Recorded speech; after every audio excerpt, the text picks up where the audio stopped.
হযরত মুসা আলাইহিসসালামের কাছে একবার এক যুবক এসে বলল, হে আল্লাহর নবী, আমি জীবজন্তু লালন পালন করি। আপনি দয়া করে আল্লাহর কাছে দোয়া করুন, যাতে করে আমি তাদের সুখ দুঃখের সকল কথা বুঝতে পারি আর উপযুক্ত ব্যবস্থাও নিতে পারি। যুবকটির কথা শুনে মুসা আলাইহিসসালাম বললেন, সাবধান, এর থেকে বিরত থাকুন।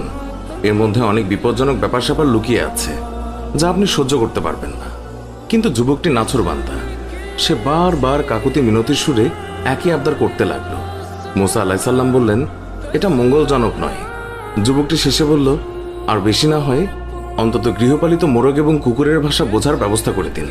তার এই মিনতির কারণে হযরত মুসা আলাইহিসসালাম আল্লাহর কাছে এই ব্যাপারে দোয়া করলেন।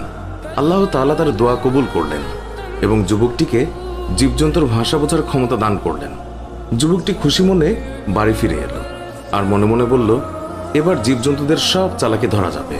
পরদিন ভোরে যখন বাড়ির হাঁস মুরগি ছেড়ে দেওয়া হলো, তখন সেই যুবক মোরগের কথা শোনার জন্য বারান্দায় এসে বসলো। বাড়ির কাজের মেয়ে রাতের বেঁচে যাওয়া রুটির টুকরো উঠোনে নিক্ষেপ করলো।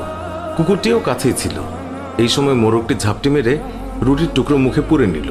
কুকুরটি প্রতিবাদের সুরে মোরগকে বলল, রুটির টুকরো আমার ভাগে ছিল, তুই নিয়ে গেলি কেন? উত্তরে মোরগ বলল, একটু সবুর করো, অবস্থার দ্বারা বুঝতে পেরেছি কালকেই আমাদের মনিবের সুন্দর ঘোড়াটা মারা যাবে, তখন তুমি মজা করে তার গোশত খেতে পারবে। বারান্দায় বসে থাকা যুবক মোরগের কথা শুনে চিন্তায় পড়ে গেল। তারপর লোকসান এড়ানোর জন্য ঘোড়াটি বাজারে নিয়ে বিক্রি করে দিল। পরদিন ভোরে আবারও যখন উঠোনে রুটির টুকরো ছড়ানো হলো, তখন মোরগটি সঙ্গে সঙ্গে তা লুফে নিল। কুকুরটি সেদিনও বঞ্চিত হয়ে রাগ করে মোরগকে বলল, ধোকাবাজ কোথাকার, কালকে রুটি নিলে, আজকেও নিয়ে গেলে, কই ঘোড়া তো মরল না, বরং মালিক তা অন্যখানে বিক্রি করে দিয়েছে। জবাবে মোরগ বলল, ঘোড়া সত্যিই মরেছে, তবে অন্যখানে। অধৈর্য হয় না, ব্যবস্থার দ্বারা জেনেছি কালকে মনিবের উটটি মারা যাবে, তখন তুমি মজা করে ইচ্ছে মতো খেতে পারবে। উটের মৃত্যুর কথা শুনে মনিব পেরেশান হয়ে গেল আর তৎক্ষণাৎ তা বাজারে বিক্রির জন্য পাঠালো এবং নিশ্চিত ক্ষতির হাত থেকে বেঁচে গেল। পরদিন ভোরে আবার রুটি ফেলা হলে সঙ্গে সঙ্গে মোরগ রুটির টুকরো সে লুফে নিল। কুকুরটি আজও ব্যর্থ হলো। তখন সে তাচ্ছিল্যের সুরে মোরগকে বলল, তোকে বড়ই প্রতারক দেখছি, প্রতিদিনই আমাকে ধোকা দিচ্ছিস। মোরগ বলল, ধৈর্যহারা হয়ে না হে বন্ধু, কাল দেখবে মনিবের গোলামটা মারা গেছে, তখন শিরনি ইত্যাদি করবে, তখন গোশত পোলাও ইত্যাদি অনেক কিছুই তুমি খেতে পারবে। মনিব মোরগের কথা শুনে বেচেইন হয়ে গেল। সে তড়িৎ গোলামটাকে অন্য একজনের কাছে বিক্রি করে দিল এবং বিরাট ক্ষয়ক্ষতির হাত থেকে রক্ষা পেল। আর মনে মনে ভাবল, এই জীবজন্তুর ভাষা বুঝে ভালোই উপকার হলো, এতে অনেক ক্ষতি থেকে বাঁচা গেল। কিন্তু এতে যে জেনে বুঝে অন্যকে ক্ষতির সম্মুখীন করা হলো, সে তা চিন্তা করল না। চতুর্থ দিন ভোরের কথা, রুটির টুকরো আজও এক লাফে লুফে নিল মোরগটি। অসহায় কুকুর রাগের চোটে মোরগকে গালাগাল করতে লাগলো। মোরগ তাকে সান্ত্বনার বাণী শুনিয়ে বলল, হে বন্ধু, একটু ধৈর্য ধরো, কাল দেখবে মনিব নিজেই মারা যাবেন।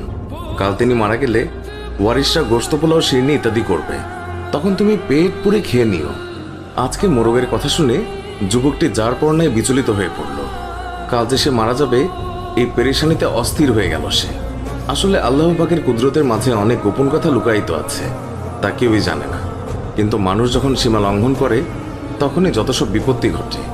মাল সম্পদের সামান্য ক্ষয়ক্ষতিতে মনিবের জান বেঁচে যেত এবং মুসিবত মালের উপর দিয়ে চলে যেত, কিন্তু মনিব তা মানেননি, তাই বিপদ তার নিজের উপরে চলে এসেছে। নিরুপায় যুবক দৌড়ে মুসা আলাইহিসসালামের দরবারে হাজির হলো, তাকে সকল ঘটনা খুলে বলল। অতঃপর মিনতি করে বলল, হে আল্লাহর নবী, আমাকে রক্ষা করুন। মুসা আলাইহিসসালাম বললেন, আমি তো আগেই বলেছি এই বিষয়টি আপনার জন্য মঙ্গলজনক হবে না। আপনি কেমন স্বার্থপর, শুধু নিজের স্বার্থ দেখলেন, অপরের ক্ষতি দেখলেন না। নিজের ক্ষতির কথা ভেবে সব বিক্রি করে দিলেন, অথচ সে যে ক্ষতির মধ্যে পড়তে যাচ্ছে সেটা বিবেচনায় নিলেন না। এই জন্য বিপদ আপনার উপরে চলে এসেছে। এখন নিজেকে অন্য কারো কাছে বিক্রি করে দিন, তাতেই তো ভালো, এতে অনেক অর্থকরী এবং ধন সম্পদ লাভ হবে। যুবকটি কৃতকর্মের জন্য ক্ষমা চাইল এবং প্রাণ রক্ষার জন্য হযরত মুসা আলাইহিসসালামকে অনুনয় বিনয় করতে লাগলো।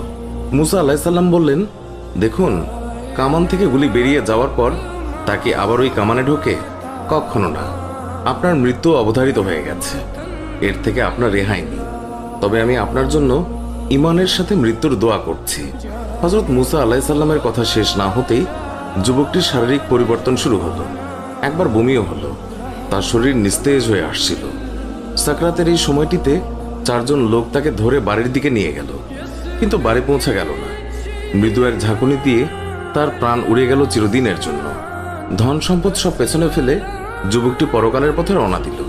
আমাদের এই ভিডিওর ব্যাপারে মন্তব্য জানাতে কমেন্ট করুন। ভিডিওটি ভালো লাগলে লাইক দিন, শেয়ার করুন। এখনকার মতো বিদায় নিচ্ছি। দেখা হবে নতুন কোনো ভিডিওতে। ভালো থাকবেন। ধন্যবাদ সবাইকে। ইনি ওই নারী ছিলেন যার বিয়ের মোহরানা হবে আমাদের জান্নাতে যাওয়া। আল্লাহ রাব্বুল আলামিন যখন রূহ জগতে ওনাকে জিজ্ঞেস করেছেন, ফাতেমা তোমার বিয়ের মোহরানা কি দেব, তখন উনি বাকি রেখে দিয়েছিলেন। তিনি বলেন, আমি সময় হলে বলবো। কিয়ামতের দিন যখন লাইনে লাইনে আমরা দাঁড়িয়ে যাব, তখন হযরত সৈয়দা ফাতেমাতুজ জাহরা রাদিয়াল্লাহু তাআলা আনহা পুলসিরাত পার হওয়ার জন্য রওনা করবেন। তখন একটা আওয়াজ আসবে, ইয়া আহলাল জামা গুদ্দু আবসারাকুম হাত্তা তামুররা ফাতিমাতু বিনতু রাসূলিল্লাহ।